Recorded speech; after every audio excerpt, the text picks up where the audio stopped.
I want it to be useful.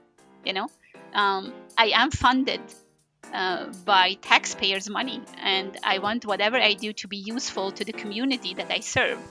So, and developing models that could be used in the healthcare in the future to serve the end user, which is a patient, actually something that I've developed is used to treat patients is an enormous reward for me.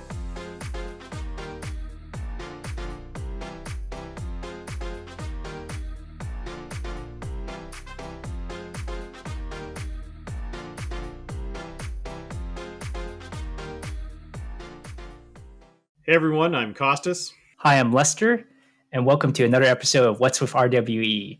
So today we got another special guest with us today, Shirin. But actually, on top of that, we have our co-host back again, Costas. So that's got to be a round of applause. Unfortunately, Costas couldn't be with us last time in our last episode with Tim, which was a fantastic conversation that everyone I would say that you should go and listen to. Fantastic about the reproducibility project. But how are things, Costas? I know you were on the road. Good. I was unfortunately in Ottawa last week. I wasn't able to join for that discussion, but had a really great discussion with the Canadian Cancer Society, and really trying to figure out how do we improve the cancer clinical trial situation in Canada. How do we give more patients access to clinical trials and do that in a feasible manner? So it was a great discussion. Good to be there. Thank you for the invitation from that group.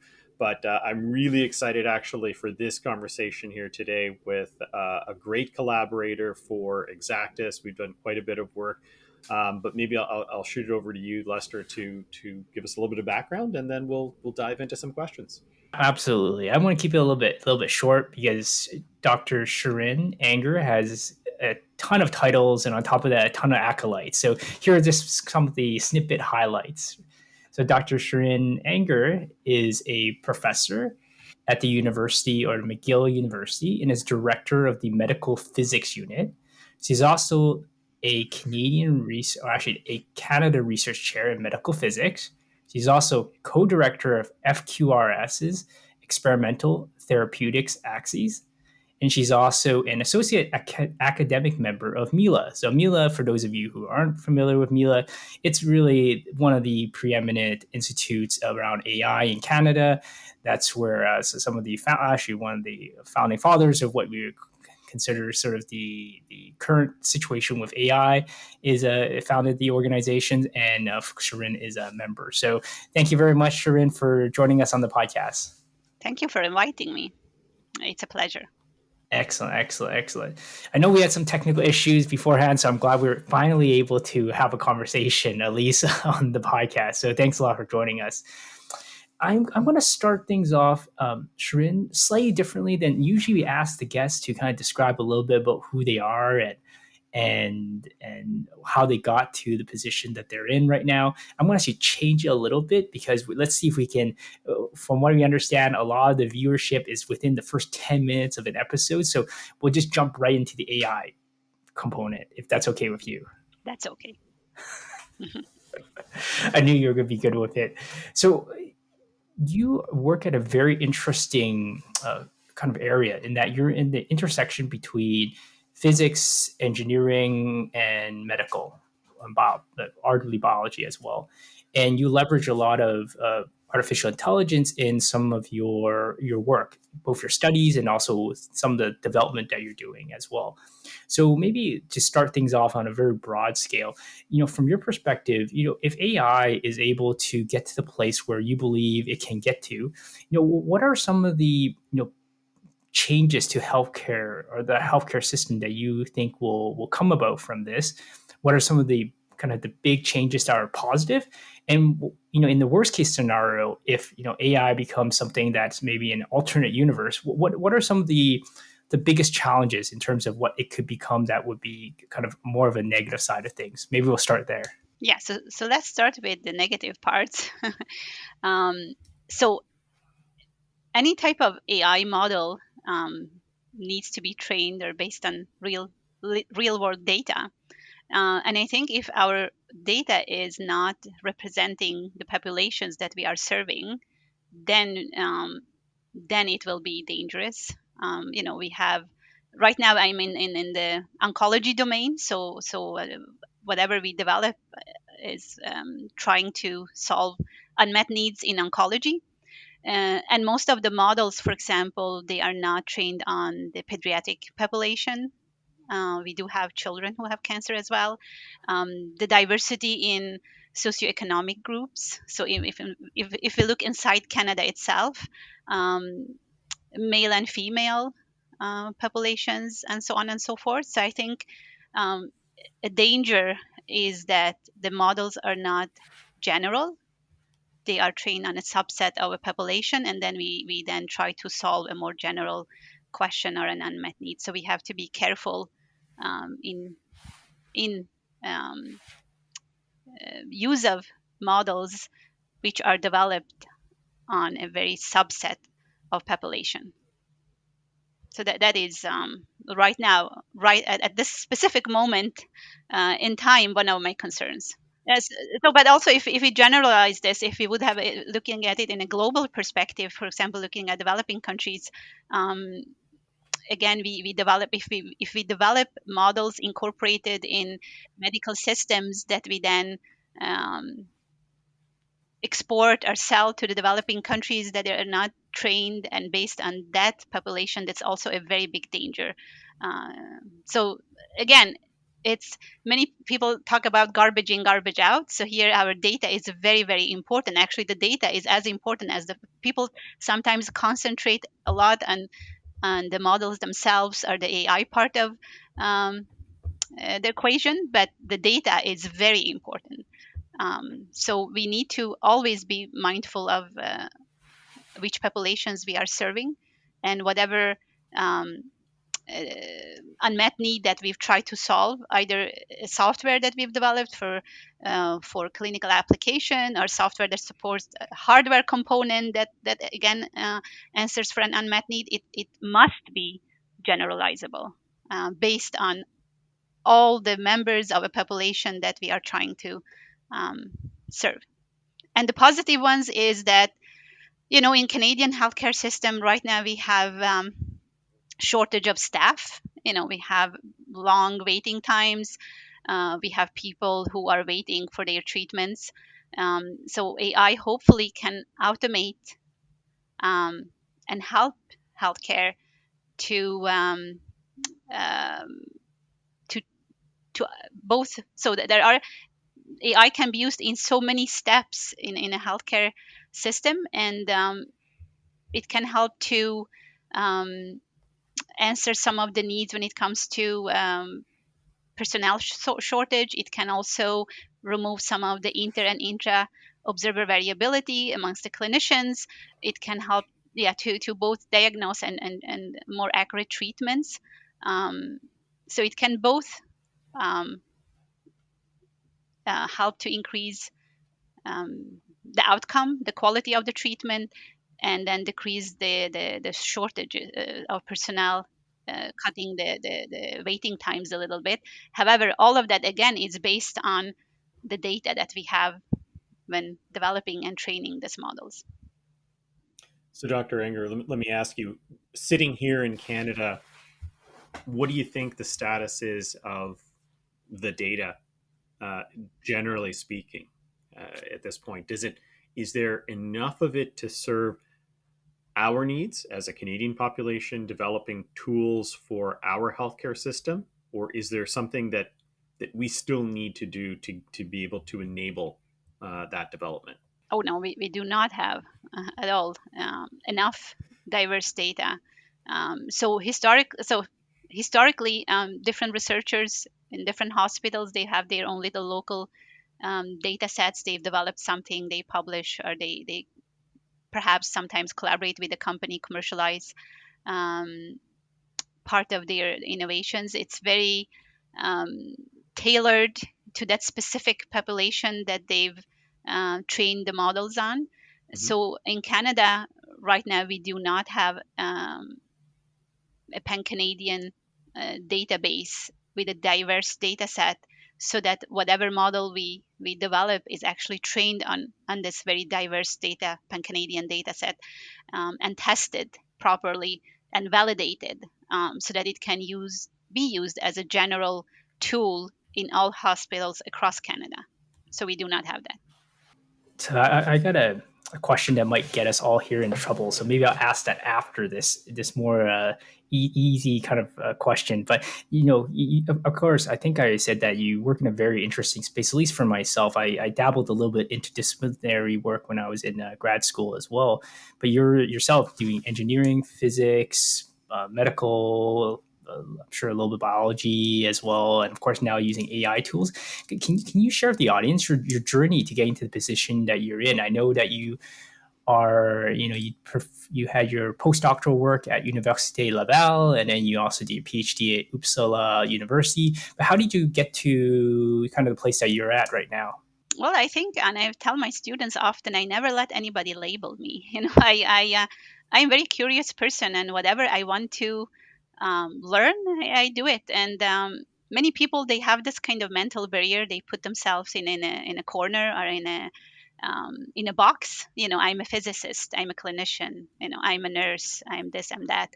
But for me, I'm just driven by a question or an unmet need. I'm lucky enough to work at McGill as a medical physicist. And as a medical physicist at McGill, your office, although I'm a McGill employee, my office is at the hospital. So every single day, I can see unmet needs Mm. surrounding me.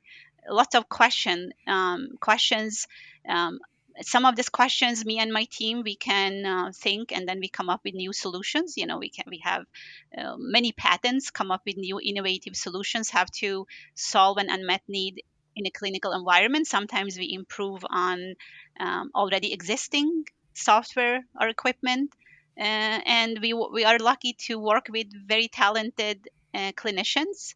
So we collaborate with oncologists, both medical oncologists, surgical oncologists, radiation oncologists, nurses, um, and other type of professionals in the hospital. And we learn every single day. As you said, this is a multidisciplinary environment.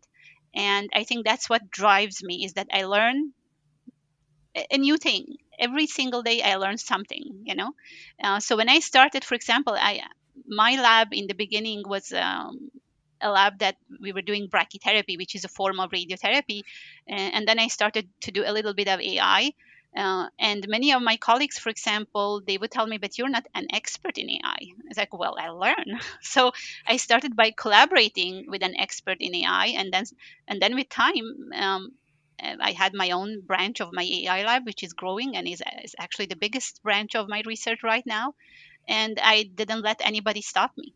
So I think it's just the type of person I am. I just do whatever I want, and that is also a privilege to work in academia. It's my academic freedom, and if I get grants and I get funding for my research, I continue. And also, big part of my research is done with very, very talented graduate student and postdoctoral fellows.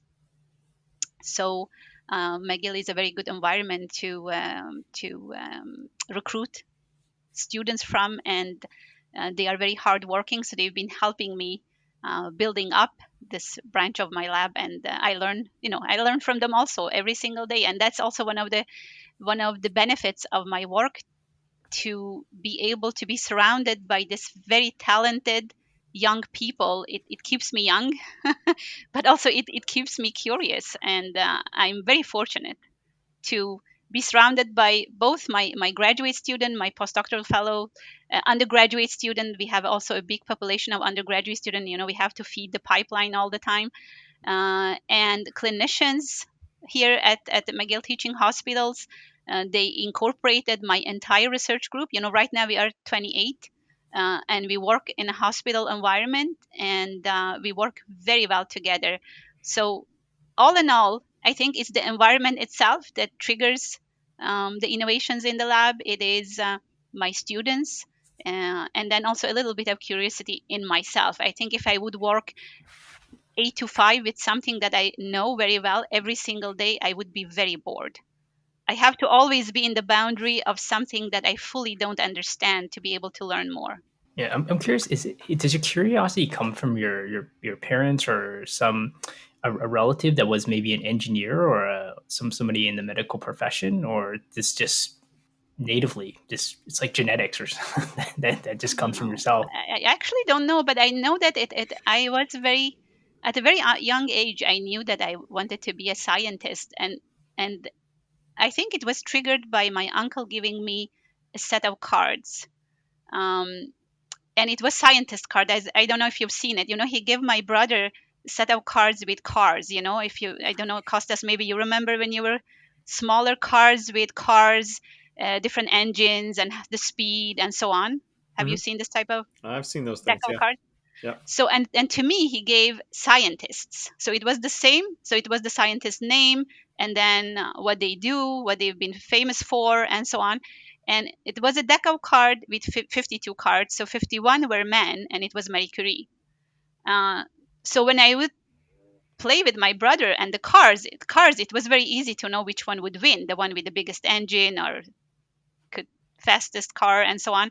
And the scientist, how would we decide which one is best? Which innovation would win over the other? So I would always keep the Marie Curie card and give my brother the other 51 because she had won 2 Nobel Prizes and everybody else had won one. And then my brother would get mad at me in the end and say, "Hey, who cares? I have still 51 cards. You have one stupid card." So that was, and I would get so offended, how, and I never thought that would be only one female scientist. There must have been more, but everybody just knows about Marie Curie. So that, and back then, when I was a child, we didn't have Google. I couldn't just go in the World Wide Web and look for other. So I spent hours. My teenage year, I spent in library, and we had a very nice librarian in my little small town in Sweden. I grew up in a small town called Lindesberg, and I would spend my days there looking for in books. Um, and in the end, now I have actually found many of them. If you would be here, I have them in my wall here. Many women scientists who've done groundbreaking work, um, but never got accredited for, or they are never acknowledged for. They are not in my and any children's school literature even today. So if I would decide, I would rewrite all the school books and actually put the contributions from this woman. So I would say it was Marie Curie who triggered me. I think I was maybe 7, 8 when I got these cards, and from then I kind of knew that I would like to be a scientist, like Marie Curie. So that's it. And I also choose to work in the field of radioactivity in the beginning of my career. So that's it. Oh yes, you're right. Yeah. So that tells I you see the the connection. power of role models. Yeah. Wow, wow. Yeah, that's fantastic. So now over to the question of this might get us in trouble a little bit, but I'm going to ask it anyways. Is because you talked about data being just as important as say like the AI models or like the infrastructure. A couple of years ago, not a couple of years, it might have been just last year, the federal government of Canada proposed, I think, $2.4 billion of investment into AI, and a vast majority was into in infrastructure. And a couple of your maybe contemporaries at the University of Waterloo recently wrote a Globe and Mail piece about how a lot of that $2.4 billion is a little bit obsolete now, the investments that we made, because we are invested in chips and in infrastructure. And they said that in a comparison, if you compare Canada, how much we spent, that $2 billion versus like Meta. Meta is a private organization that Meta already spent $30 billion. That so their point was like that this is not what we should spend money on. It's trying to win a race on infrastructure. We will never win that race. And you bring up the point of data. Let's say you, Shirin, magic wand. Costas has a magic. He's the genie, and he gives you a wish, and he makes you the czar of that $2.4 billion. Like how would what from your perspective would actually help the Canadian ecosystem if you could be able to allocate that $2.4 billion? What would you have spent that money on? I think I would spend that money on. So depending, when you say infrastructure can mean different things. So I would spend that on hospital infrastructure. to be able to extract data. So I would do exactly do what we are doing in a pilot level at the Jewish General Hospital at McGill. Right now, we are trying to extract data in collaboration with Exactis for 1,000 patients who donated their data from all hospital um, portals. And I would put in place um, infrastructure so that we can extract data for all patients, both retrospectively and prospectively, and clean the data, anonymize, and then add them to a database. So that's what I would do. When it comes to the other type of infrastructure that you were talking about, buying GPUs and chips and whatnot, I would invest in it was called Compute Canada, is now called the Research Alliance of Canada. It Mhm. is a pan-Canadian clusters that I've used since I came to McGill, and when I did also my postdoctoral fellowship um, at Université Laval. It's funded by Canadian government, and one of the best fund. What I think when it comes to public money, it is one of the best investments Canada has made for us researchers, because we have access to CPUs and GPUs. We can ask to get access very easily, and we are supported. They have very highly qualified personnel hired in this clusters that can serve us. So for that, Canada has already put in place plenty of clusters across Canada. Obviously, with this very high demands of GPU, we could collectively again um, uh, add to these clusters from all provinces. But I think the moral of the history here is that we cannot do um, we cannot work in single islands anymore. So when it comes to big data and AI, we need to collaborate. So we need to collaborate across Canada, um, automating um, our data collection. We have to have a common database, pan Canadian database, and we have to um, collectively invest in infrastructure for training. So again, when it comes to training, some people can train on cloud-based systems. I still prefer um, Research Alliance of Canada, so the previous Compute Canada. So I think I would invest that money. It wouldn't probably last long. This 240 or whatever million it was, but at least it could maybe help us to build an infrastructure for collecting data. So I would totally invest that money in collecting data and putting um, automatic systems across Canada where we would just it could be a influx of data to our databases, and then our researchers would um, apply for local REBs to be able to use the data. So that is number one. And then number two, we would work together again across Canada. All provinces have to fund common clusters um, to be able to then train on this data.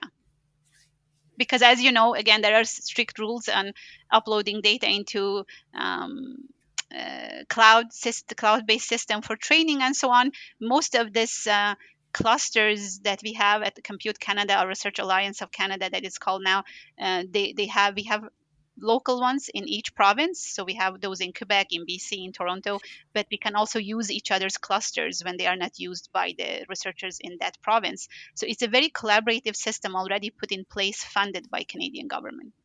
Yeah, I think that second component of how do you how do you maximize the use of the data once you've created it? How do you actually maximize it? Make it available for use, have the permissions in place to do the analyses, rather than putting obstacles in place. Because I think that's the reference to Meta earlier. I think is a good one. They have their data set. I mean, they can do what they want with it, where we in sort of the public health space tend to be trying to create tools that are oftentimes life-saving in nature with one hand behind our back, and we haven't really figured out how do you maintain patients privacy, while at the same time enabling the use of the data for these new tools. And maybe it's just because data hasn't been at the scale that we need it to be, hasn't really been part of the solution in the past. You could get away with smaller clinical trials and make your and harvest your data in that way. But I think right now it's a complete shift in terms of the scale of data that's required to be able to create the new tools we're talking about here.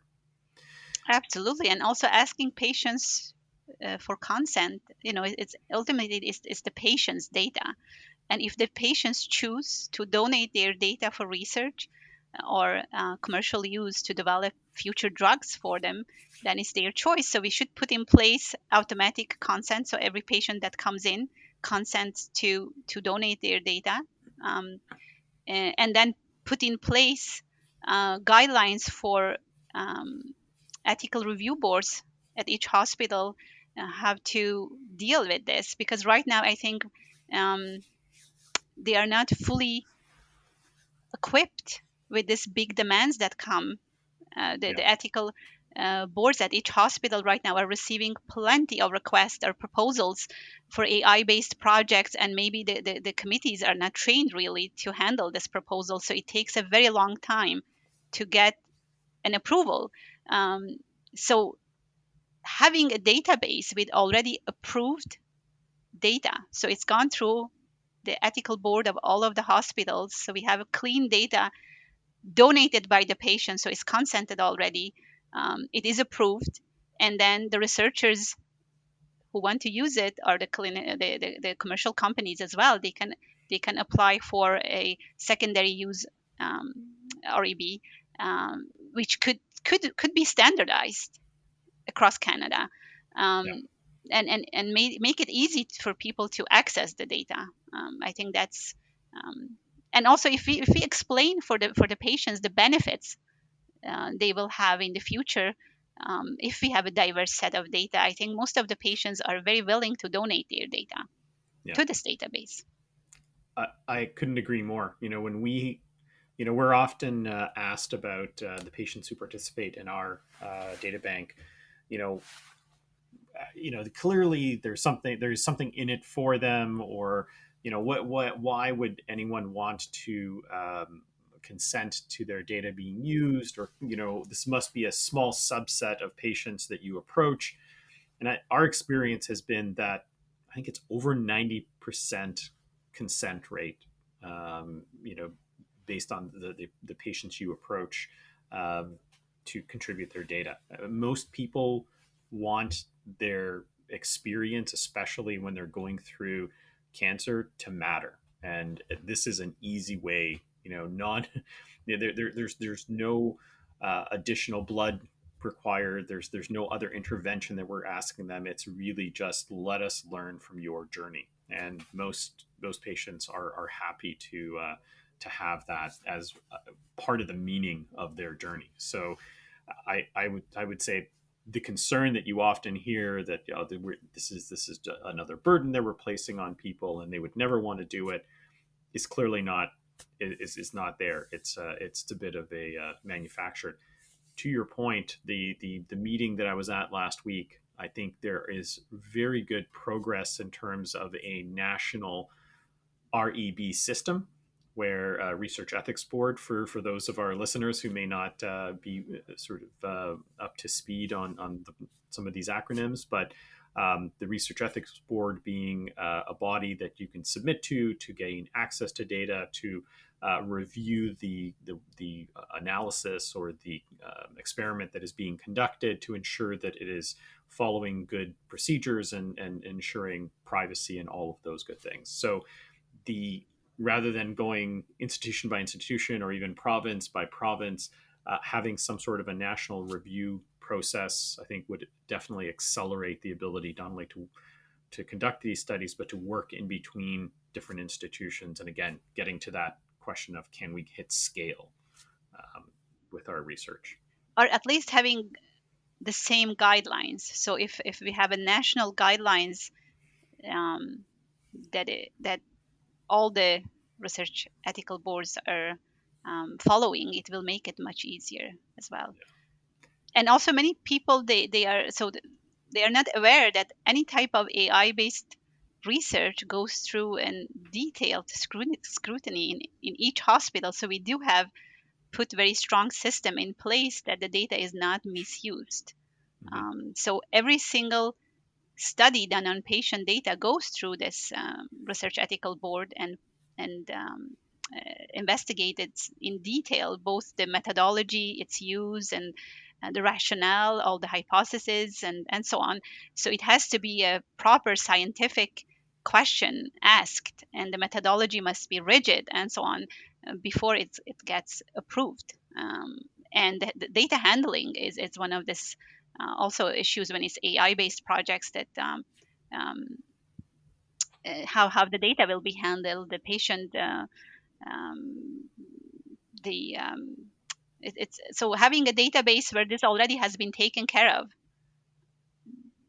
will Absolutely. obviously help the researchers, and also it will help the REB office um, because they've already approved this patients uh, to be included in this database. So the second use REB then that the researchers would need to work on the data would be much easier to approve than the original one that actually will go through all the um, safety. So the safety aspects of the data, anonymization, and all of that. So I think that going through this two-step process where research ethical board first looks into use of patient data to be included in a database, first local, provincial, and then pan-Canadian, and then all the researchers can ask to be a, to be getting granted access to this database. These are two different um, ethics proposals, where the first one will be more extensive and detailed, and the second one is much less and easier to get. Agreed.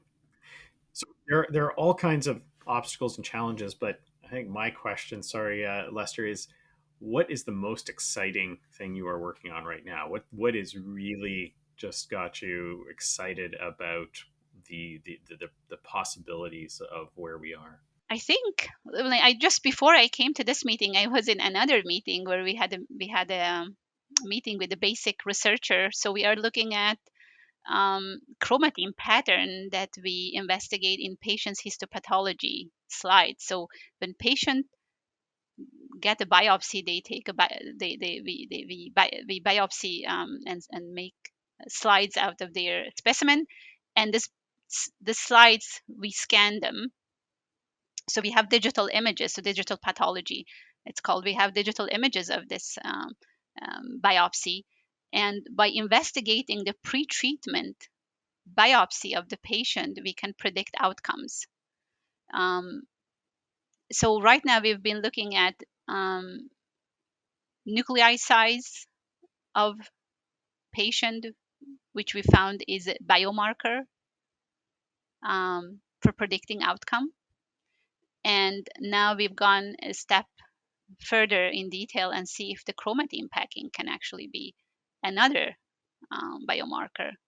So that's the most exciting. And we haven't published, and I'm still disclosing it because this is this. I always tell my student and to myself, we are scientists. We can I disclose everything and everything if somebody else works on it.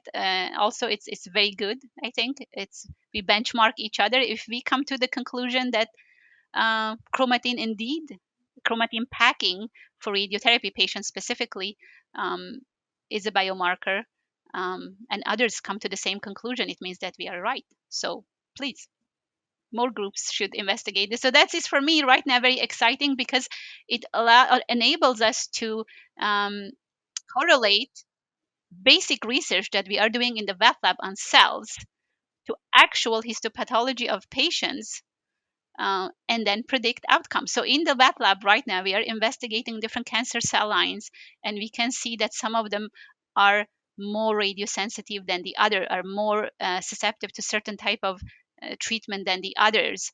Even for the same cancer, we have different mutation and different cell lines, and they respond differently to different treatments. And then going deep, digging deep, and see why. and basic scientific level, in the wet lab, but also looking into histopathology, digital pathology slides of the patients, and see if we can see the same pattern there, and then connecting these two is very exciting to me right now. And obviously, any type of outcome prediction. So if we look at pre-treatment patient images, radiology images, any type of images, to be able to predict outcome for patients and be able to guide patients' treatment or treatment journey is exciting. So that hopefully future treatment can be more tailored and specific to each patient. So we've said that we have personalized treatments for patient a very long time, but that's not been really true. So, but now hopefully with all of this um, AI models that are coming in, but also the diverse data sets that we are getting, and also multimodal data. So previously people were working on one modality at a time. Right now we have so many different modalities. For a single patient, we have data coming in from 10 different directions. We have coming from histopathology, pathology reports, we have radiology images, we have clinical reports, we have genomic data, and so on and so forth. So we have such rich data per patient to investigate and then predict outcome. And we have temporal data. So we have data from first day the patient came to us until they were released. So the follow-up notes and so on. So we have temporal data on patient to know along the journey. We can predict toxicities. So not just outcome survival, but also toxicities. When did certain toxicity arose, and when they did disappear, long-term, short-term toxicities based on each treatment. So it's very exciting times, Costas. I just hope that we will also data-wise catch up so that whatever we develop, for example, right now here in Montreal, will be applicable to our Canadian patients in Calgary or elsewhere in Canada. And that we can only get by training our models on pan-Canadian data, because right now we have data from the Jewish General Hospital here in Montreal and McGill University Health Center. Although the numbers are big, so we have many patients, it's still a very small pool of data, diversity-wise. And again, children are not included yet into this. Children get also cancer. And remember, back in the days when we had more traditional clinical trials going on, we always complained that all the drugs were tested on male population, so pregnant women specifically, and children were not included. So now we have to learn a lesson. Moving forward, when we develop model, we need to include the entire population into the training of the models to be able to do a good job in predictions.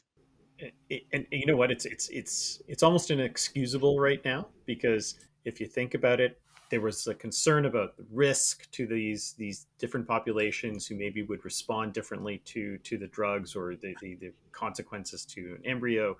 But here you're talking about data. Mhm. It's already been observed. There's no incremental risk to the patient.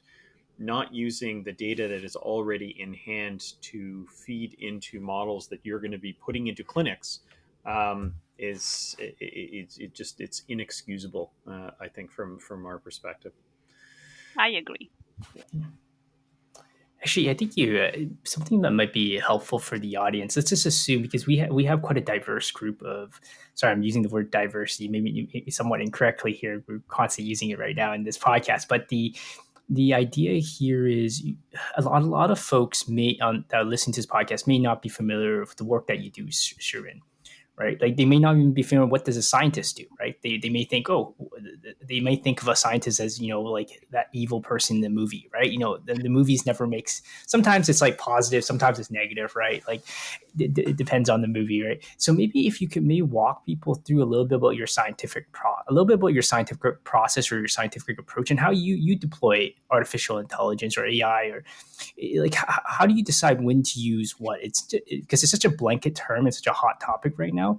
People may be thinking, hey, what you're doing is akin to what Meta is doing, right? Or akin to what Google is trying to do, which is like sell more ads or sell more things to the person, right? That they have captured the data about.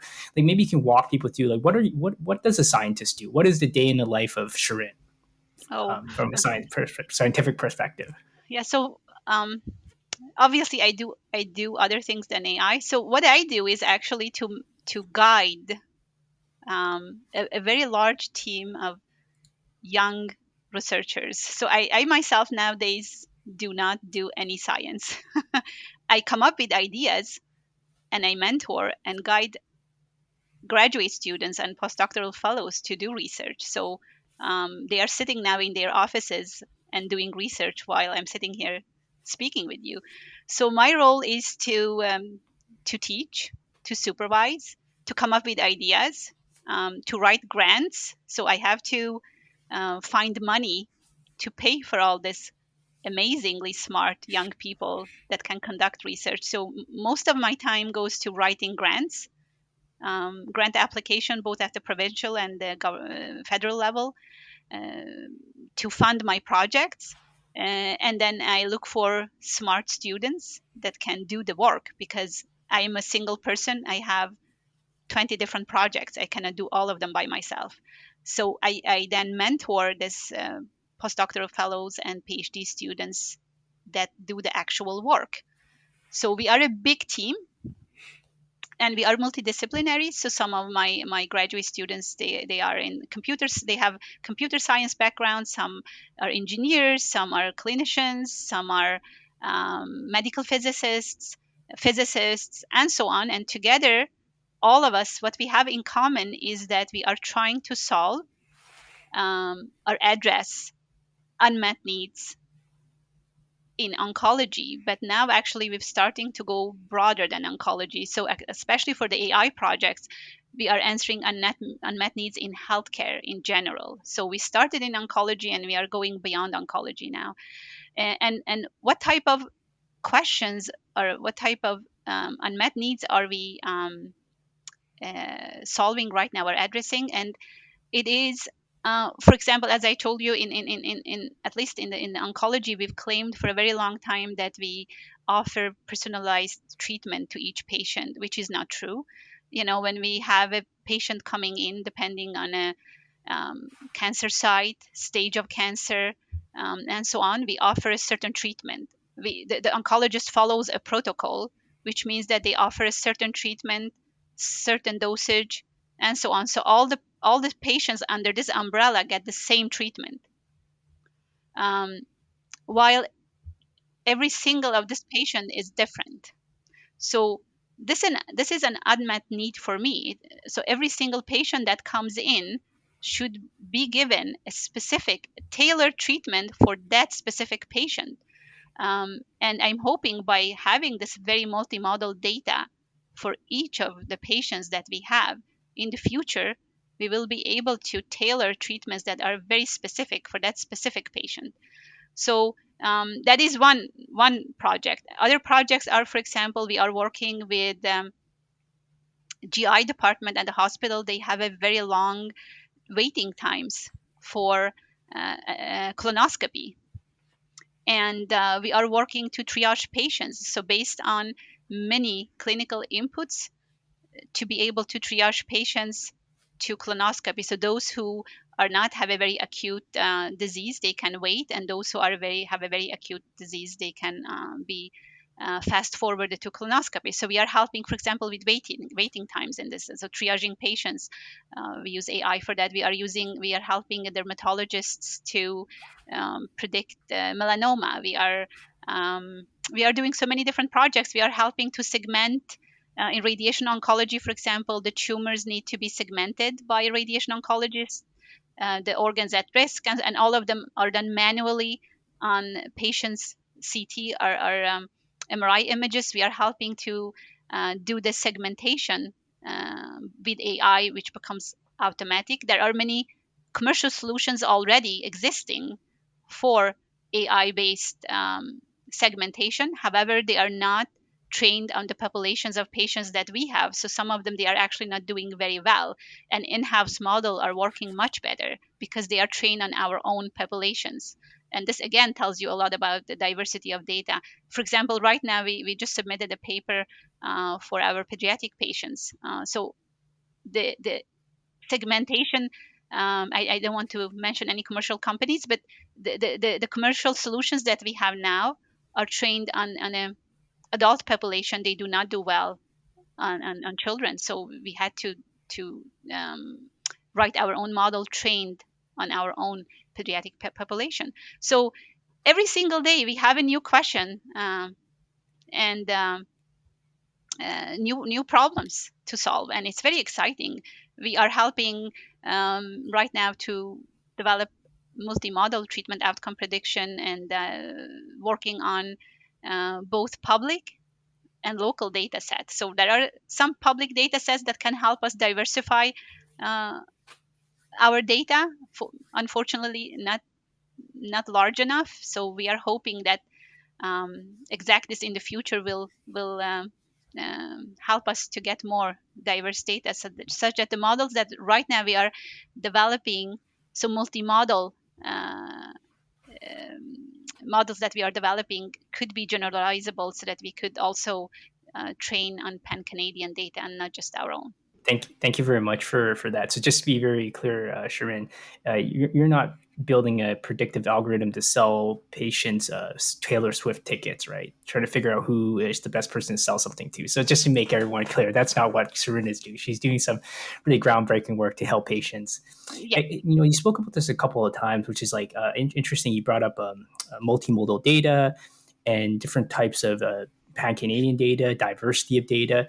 I don't know if it's the right way to say it, but I almost put these into like data quality. I'm using air quotes here, right? Like, how do you think about data quality and what's important for your work? Because recently I spoke with Tim Arrington from the Reproduce project. I'm actually butcher his last name there. And he demonstrated, or him and his team demonstrated, at least in publicly published publications, at least in the preclinical oncology space, about 54% of those papers could not be reproduced, the ones that they could test, right? So that means there's a lot of data out there that's, let's say, a little suspect at best, right, from the public domain. So how do you think about data quality, especially for the work that you do? So data quality is very important, but also standardized data quality. So having guidelines across Canada.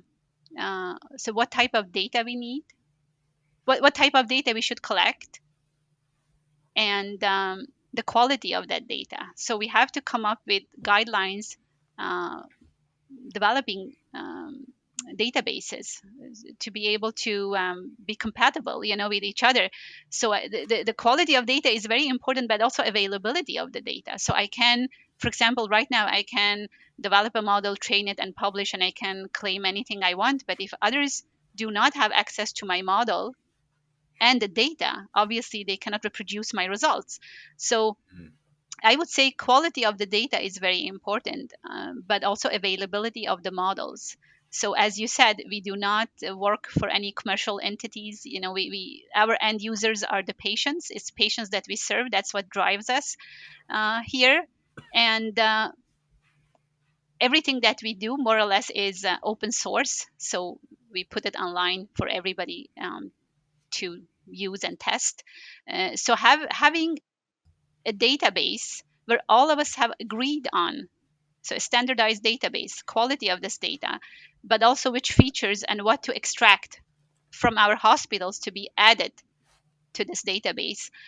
It will firstly decrease the missing modality. So obviously not all the patients have exactly the same data.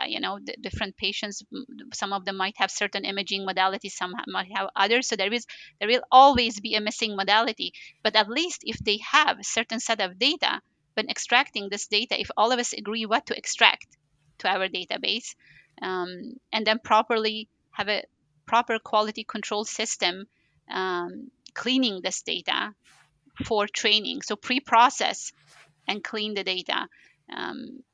and then the models themselves again needs to be, so if we talk about reproducibility, we need to also make the models available for each other, so that you can, eventually when we would have a pan-Canadian database with high quality, then we could reproduce each other's results. Yeah, because So, if it's not reproducible, then it's really not useful. right. So it's availability of data, quality of data, and Yeah, quality of models that, quality of that are models indeed. derived from them. Yeah. And also you asked what does the scientist do, is you know uh, if Meta gets paid in money, we are getting paid in publications. So our we scientists like to publish, but then at certain time point in your career you think, okay, I just don't want to do this anymore for the publication itself. I want it to be useful, you know.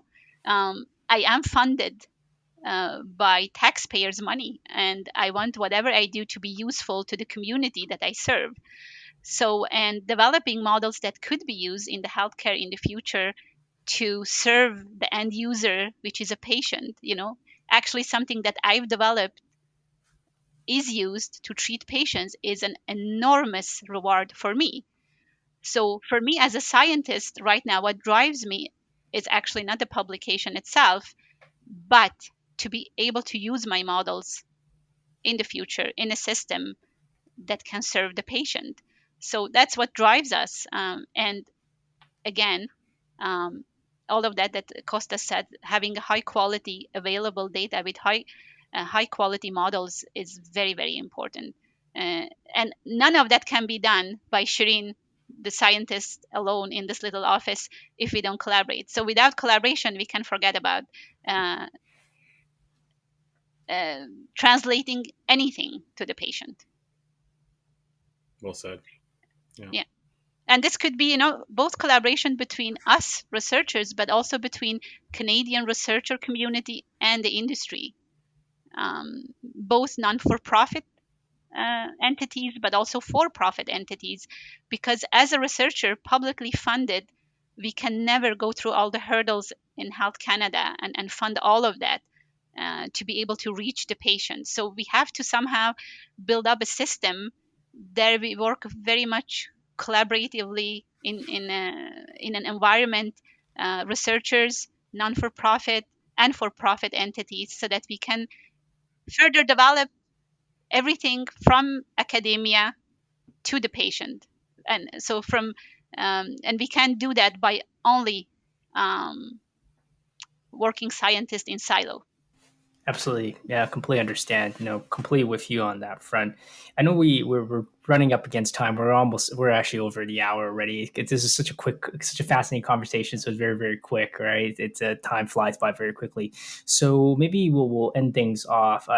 Costas, I don't know if you have a last question. If not, then I do have one. But since you just came back from your road trip, I'll let you go with the last question. No, go for it. That's fine. Okay. Okay, sure thing. So we talked a lot about diversity of data, and in the last couple of episodes we've had with several of our a patient advocate, Joan, with former, he's currently president of ISPOR and former president or CEO of CADIF, Brian, talked a lot about health equity, right? This concept of being able to really serve like the entire Canadian population, as you guys suggested. And one component of that is diversity, right, Surin, that you mentioned, to make sure that data from everyone is incorporated in the models or the work that you do. How do you think about ensuring that? Do you have your graduate students make sure that the data that's incorporated in their models is diverse? Like, from a pragmatic level, how do you do that yourself, and then how do you suggest the community to do that, to make sure that the data set is diverse and not run into the same issues we ran into with like the human genome project, where it's like 95% of a really very small subset of the population. Yeah, so since we work in a public hospital, and have very good collaboration with oncologists that serve this community that we live in right now. So having a broad data set with patients that have, say, head and neck cancer, as an example, we know that we are capturing every single patient coming in. So any patient coming in to our clinics who both provided consent, so this are prospective, but also retrospectively, if we go back in time, we will capture um, patients from our community that have been treated with us. So, and head and neck is a, we have both male and female populations here in this disease. And then to ensure that we work on diseases that are both female and male, obviously we work on prostate cancer, but also gynecological cancers.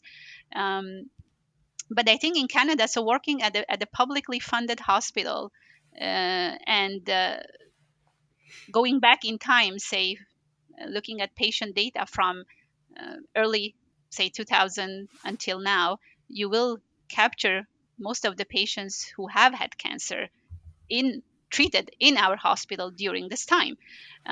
So and patient get cancer from all socioeconomic groups, and by just doing that, you ensure that you have a diverse population that have been treated in your own little hospital. However, also genetically, if you would like to capture patients from different genetic pools, for example, you would like to collaborate with other provinces, other countries. So it's not socioeconomically, we know that we capture most of the patients in our uptake area, in the, treated at McGill University Health Center and the Jewish General Hospital, which are McGill's teaching hospitals. We do make sure to um, uh, characterize the patient population itself, male female population in the subset of patients that we look at, and by having we are mindful of both doing research on male disease, specific male diseases versus female cancers, and so on. But we are also aware that these might be genetically um, not very diverse populations at sometimes. So it would be good to collaborate with other hospitals across Canada and also internationally to be able to be diverse. Right now, we are using some public data sets from US, um, adding to um, our data and diversifying it. But we do think about this, and always before they start even developing models, the students need to go through the data in detail, and they need to understand their data. They need to know um, from which populations they are from, and so on. So we have the data that we have, but we try to understand the data and understand all the intricacies of both when it comes to gender, age, because age is very important as well to be able to include diversity in age, socioeconomic background, um, genomic differences between the patients, and so on. But there is so much we can do. We know we have the population of patients that we have here. So eventually, when we have a pan-Canadian database, it would be then also nice to collaborate with rest of Canada. For our GI projects, we have data from three big centers in Quebec um, as our training data set, and we have a Canadian data set as a testing set. So that is very good. We have up to 15,000 patients there, which is very nice. And the models we are developed there hopefully are more generalizable because they are trained on a very big set of data, both across Quebec, but also they work very well with this Canadian test. The test set comes from another Canadian center.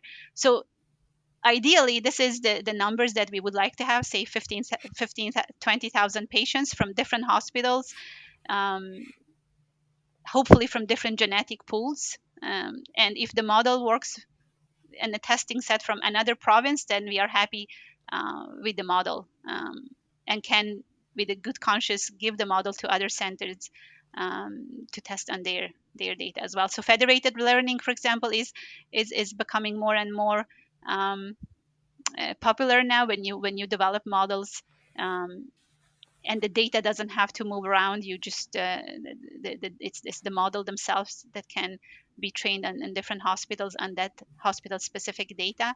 So we are trying to collaborate more outside of Quebec, even outside of Canada. For one of our treatment sites, we are trying to now be included in an international consortium with 10 different countries, so that we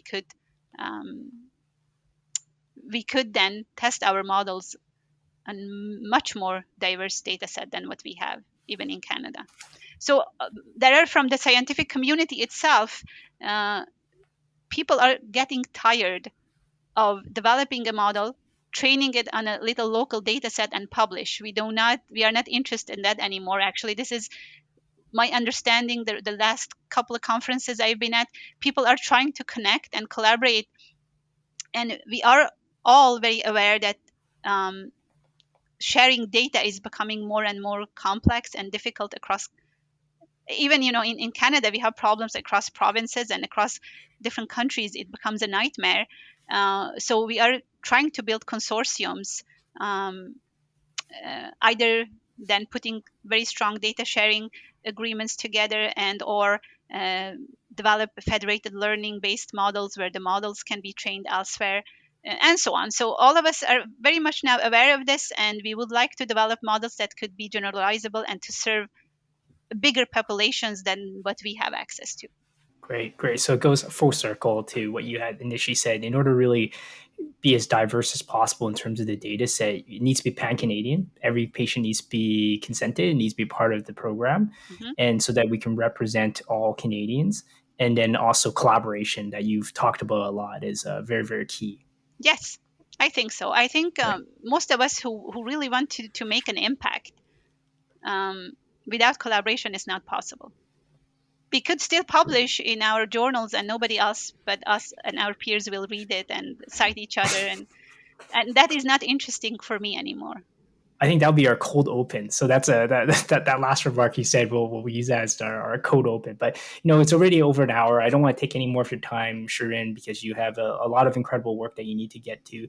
So all I have to say is very much a tack. That's the one Swedish thing I still remember from Swedish class and back at university. But thank you again. Thank you very much. And thank you very much to everyone that is listening and watching this episode. If you have any questions, feel free to comment below and make sure to like and subscribe this podcast. Is there a specific place you want people to find you, Shirin? Like, do you have a Twitter handle or a... Yes, I do. I have a Twitter and LinkedIn and everything. I have, I think, Shirin A. Enger. If you look me up, and just to let you know, we'll put it about on down below. Yes, and also LinkedIn. I think Costas is my friend on LinkedIn. He can find me. But just about the internet, we have a Polish group downstairs now. I need to go and meet them. My students are presenting, so we have so many visitors now coming to learn from us. And right now we have a group of researchers and clinicians. They are oncologists from Poland coming. So I think, and the pan-Canadian, for head and neck now we are involved in a very big consortium that we are 10 different countries, and we have together more than 20,000 patients. That's so yeah, so I think that is amazing. So when we treat now training model and 20,000 patients from 10 different countries is going to be more generalizable than anything that we do here locally. And obviously we have to share the glory, like, oh, here I was first, and it doesn't matter to me anymore. And if I even unpublished data, who cares? As long as it is done well and it's actually generalizable, that whatever we develop is going to make an impact. And I cannot make an impact myself ever, I think. Understood. So, yeah. And just so you know that Dr. Shirin Anger's not email, sorry, Twitter is at Dr. Shirin A. Anger at X. So we will put that in the show notes below. Thank you again very much to everyone for tuning in today. And thank you very much, Costas, for jumping back on. Glad you're back with us. Good to be back. Thanks, Shirin. Thank you.